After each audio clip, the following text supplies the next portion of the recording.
Good evening, I'm Shane Jones. Leading the news at 7. The newly elected executive of the Barbados Secondary Teachers Union has at the top of its agenda a meeting with the Ministry of Education. This revelation from returning President Marianne Redmond, who says there are several unresolved issues which need to be addressed. We have had to write to the head of the civil service on 2 occasions to complain about the state of relations between the BSTU and the Ministry of Education. And to that extent, I actually spoke with the head of the civil service yesterday, Dr. Woodruff, and he is working on ensuring that a meeting does take place so that we can get outstanding matters, too long outstanding, addressed as expeditiously as possible. Ms. Redmond was speaking to the media following the union's annual general meeting, which was held at the headquarters of the National Union of Public Workers. Tensions ran high during the more than 5-hour-long meeting as members voted for the Executive Council, which will serve for the next year. Ms. Redmond says for the first time, all 8 seats on the council were challenged, but she does not believe this represents a level of dissatisfaction among union members. I don't know if there was opposition as much as the team, and they saw themselves as a team, thought that they could bring change, however they envisaged that change. I wouldn't necessarily say that they were quote-unquote opposed, and simply a matter of an organization going through its evolutionary process, as all organizations should. Ms. Redmond's presidency was challenged by former General Secretary Andrew Brathwaite, who was one of 5 officers who resigned suddenly in November. He secured 69 votes, just 15 less than Ms. Redmond. Mr. Brathwaite said he decided to contest the presidency after hearing concerns from members. I believe that the well-being of the members overall needs to be taken into consideration, and we need to look in that direction a little bit more. I think there's more to be involved in the union than the focus on the matters at the level of the ministry and those types of things as well. I think the general membership also has concerns outside of that needs to be addressed. A senior government minister is calling out CARICOM countries that aren't paying their dues to regional institutions. He's concerned that regional progress is being hindered by their failure to make their contributions. Kareem Smith has that story. Commerce Minister Donville Innes wants CARICOM governments to pay up. He unleashed a blistering attack on delinquent states during the 32nd Council meeting of the CARICOM Regional Organization for Standards, or CROSSQ.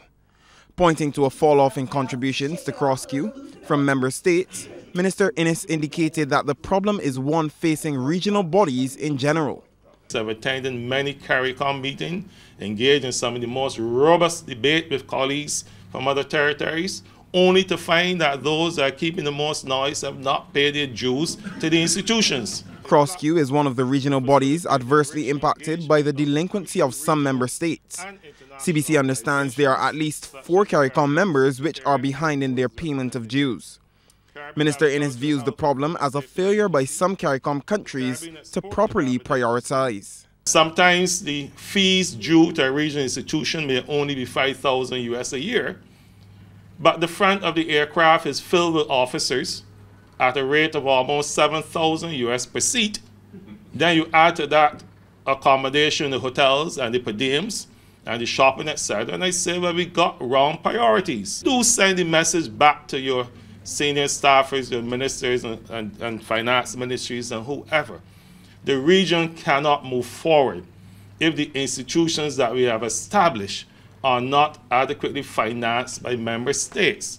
Top CROSSQ officials say delinquent countries recognize and appreciate the need to contribute to the organization, and they're working closely with the member states to have their contributions brought up to date. Kareem Smith, CBC News. Officials at the Sandals Royal Barbados, which opened late last year, say there is a buzz about the new property and it's attracting a lot of first-time visitors. That was the picture painted as they hosted a guest cocktail reception and dinner for dozens of repeat visitors. It's part of activities for Sandals Reunion Week. Addressing the function, Chairman of the Barbados Hotel and Tourism Association, Roseanne Myers, said the brand is working and the Sandals team is doing a superb job. She says tourism remains the #1 earning industry and Barbados continues to be a strong destination as it listens to visitors. Your contribution has kept us in the #1 category in terms of destination satisfaction, and your comments. What is our commitment then as a tourism sector to all of you who choose Barbados and who choose the Caribbean? In Barbados, the Barbados Hotel and Tourism Association works very closely with the government.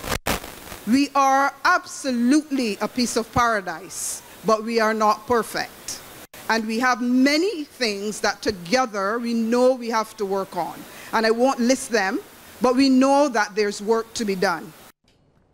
General Manager of Sandals Barbados, Perry Seefinger, paid tribute to the Sandals team as he extended thanks to the loyal visitors for their patronage. On behalf of the entire management team, but also especially on behalf of our 1,200 team members working at both resorts, we want to say thank you, thank you, thank you for choosing Sandals again and again and again. Have a fantastic Reunion Week 2018. Welcome to Sandals Barbados. Employees at the Nation Publishing Company are still uncertain about their future with the organization. This after reports surfaced recently suggesting that staff cuts are imminent. However, some workers are complaining that the company is refusing to give clarity to the situation. More in this Kareem Smith report. Let's do this. Employees of the Nation Publishing Company Limited are still in the dark after being told by Chief Executive Officer Anthony Shaw almost 2 weeks ago that the media house would be restructuring. It followed a staff meeting where workers were told that after undertaking a cost analysis of the company, management decided that cuts needed to be made. The uncertainty for workers, however, surrounds the CEO's apparent refusal to answer staff questions about exactly how many workers are going home and from which departments. Mr. Shaw was scheduled to visit Trinidad and Tobago to attend a meeting with the board of parent company One Caribbean Media, which also owns Starcom Network and a number of other regional media houses.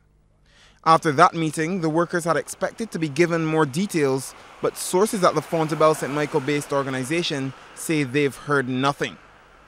The Nation Group of Companies, in an official statement on March 23rd, revealed that the restructuring would result in adjustments to the staff complement.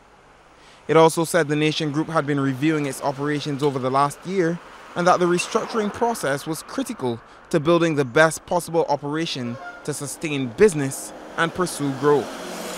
When CBC contacted Mr. Shaw last month for comment on the situation, he said the press release stood on its own, and during a Wednesday afternoon telephone call, Mr. Shaw indicated that from now on, we would be communicating by press release only. Efforts to reach Barbados Workers Union officials for comment have so far been unsuccessful as workers seek some clarity about their future. Kareem Smith, CBC News. Thanks, Kareem. Okay, we'll take a short break here and come back with more news. Come this Saturday, two of Barbados' top street dance groups will be seeking to pull out all the stops in the Trinidadian qualifiers of the World of Dance competition. Multifarious and ADL Adrenaline are hoping to be successful so they can advance to the finals in the USA. They will be a step closer to copping the $1 million top prize. This morning, they received a helping hand in the form of accommodation and airline tickets during a presentation from Culture Minister Stephen Lashley. He's confident they will do well.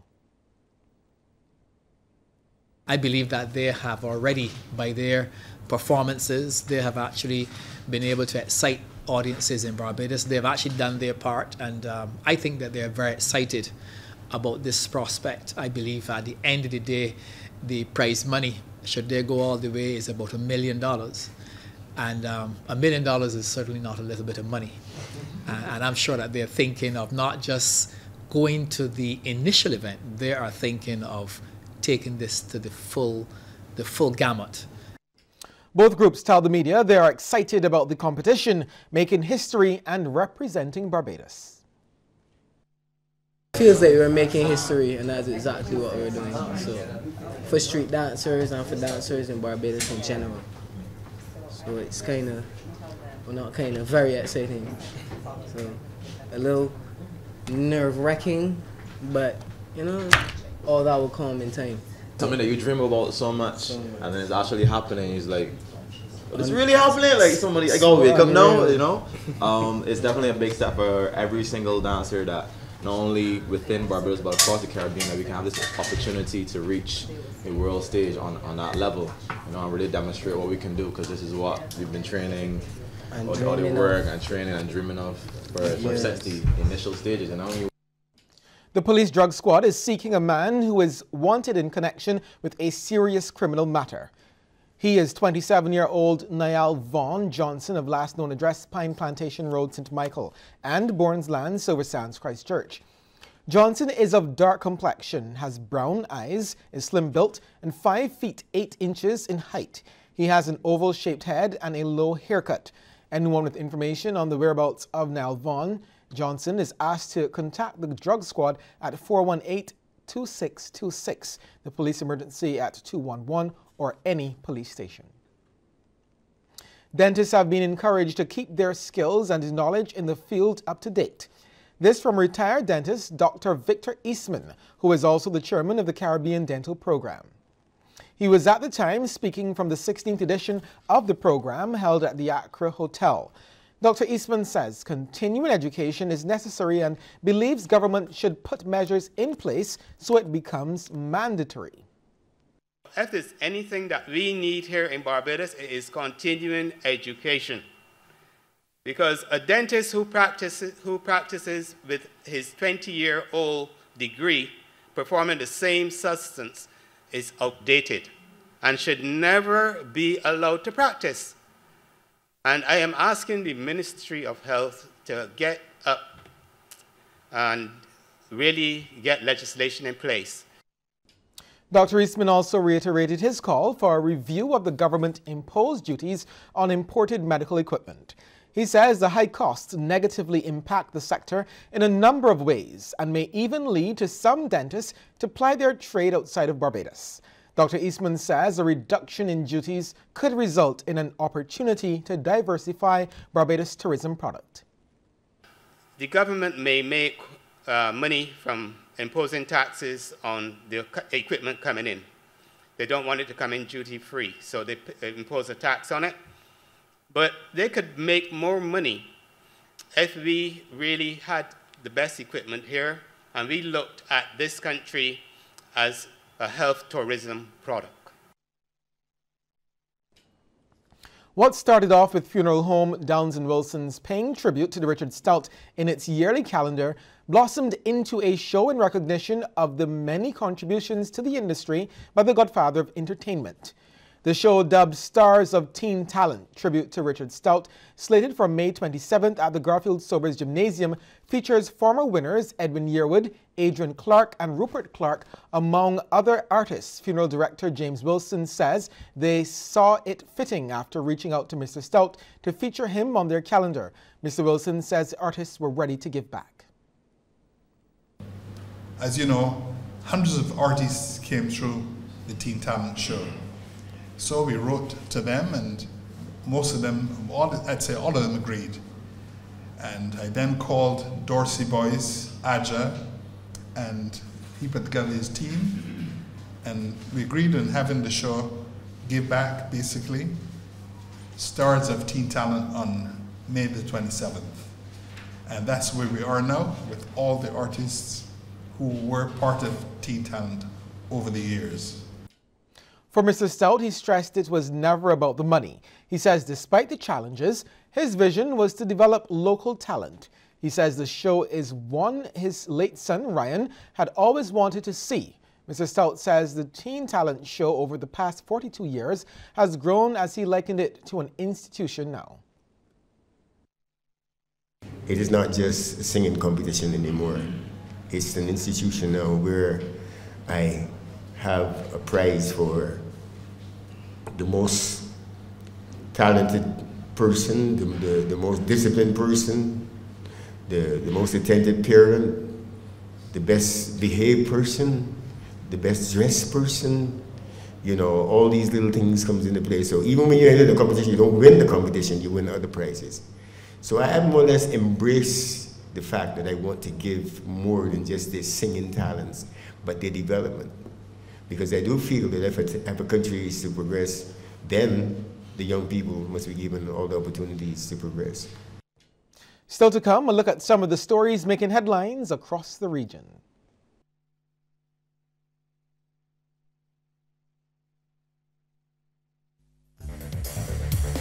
Across the Caribbean, brought to you by CIBC First Caribbean. Bermuda is hoping to attract more super yachts.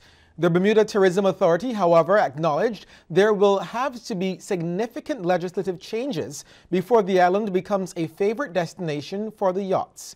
We have a report from ZBM Bermuda. Super yachts, a luxurious mode of travel for the super wealthy.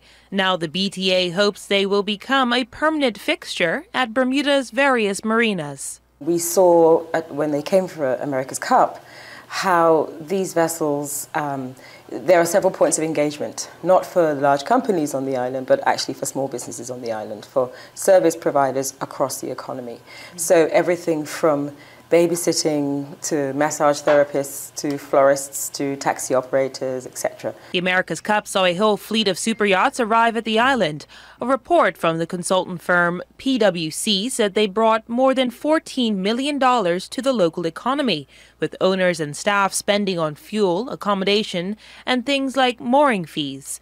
The BTA sought feedback from the super yacht captains. A number of super yacht captains interviewed during the America's Cup last summer said Bermuda has natural beauty and is very attractive as a sailing destination. However, some of the weaknesses included charter restrictions, lack of repair infrastructure, value and cost, as well as isolation from other super yacht destinations. So it could potentially mean very good business for Bermuda, but some legislative changes will be needed. If a yacht is able to charter in a destination, it means they can actually generate revenue for themselves, which actually means that they stay longer as well. So that means for the destination, more spend. The longer they stay, the more they spend on the island. The BTA says it would like to see the arrivals process for people on yachts relaxed, along with some work permit regulations for specialized repair staff and tax rules. It also wants yacht owners to be allowed to charter out their vessels. That's currently heavily restricted.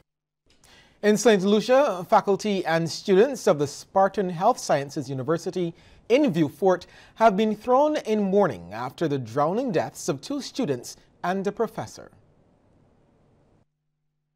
It is a tragedy of unparalleled proportion for the Spartan Medical School in Vieux Fort. 3 lives lost, 2 students and 1 professor, in a case that has brought the tight-knit medical school community to its knees. School officials say 2 students were capturing the beauty of the coast when they were swept off the rigid rocks by a wave.